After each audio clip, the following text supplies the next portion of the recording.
This is a fine flowing powder, so it doesn't compress down very well. What you are looking at is a bomb in the making. The white powder is the explosive PETN. 6 grams of it, just a tiny fraction of what alleged Christmas Day bomber Abdul Muttalib intended to use. If it goes off, I expect it to blow a hole in the plate, isn't it? At a remote farm in the English countryside, we're getting a lesson about PETN's destructive force.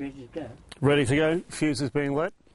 Everything about the test is real.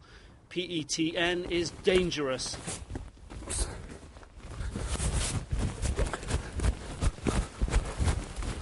Not taking any chances, because that's going to go off in just a few seconds.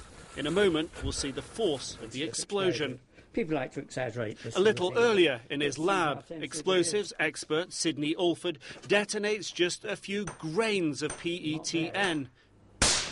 Well, that was quite a big crack, though. The core chemical in PETN is hard to make or get your hands on. But although it's an explosive, because it's not volatile, it's perfect for a terrorist on a long-haul flight. No, it wouldn't go off accidentally. If I were carrying a pocket full, suitably packaged, of just neat powder in my pocket, its blowing up would be the last of my worries. Sources familiar with the investigation tell CNN the working assumption is that the alleged bomber, Abdul Muttalib, may have had some 80 grams of PETN.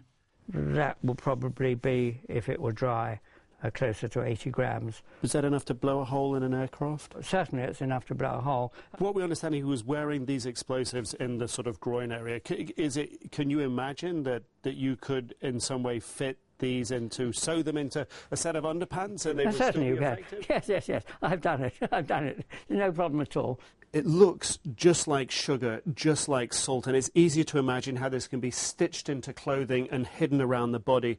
And that's what makes PETN such a challenge for airport security officials to detect.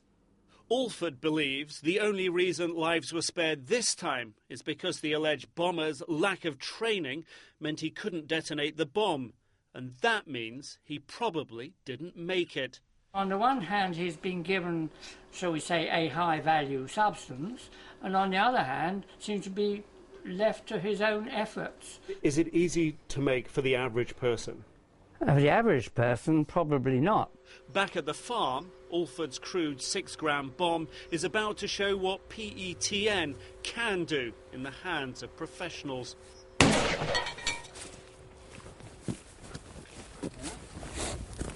Very impressive. It's gone through? PETN may have burnt away. This is what 6 grams of PETN does to something that's twice as thick as an aircraft fuselage. Just 6 grams. That's pretty damaging. And that was a tiny amount, easy to sort of hide about a person. Yeah. Oh, certainly. The alleged bomber had much more than 6 grams, and he smuggled it on board an airliner. But he didn't have the expertise to detonate it. Nick Robertson, CNN, at a farm in Wiltshire, England.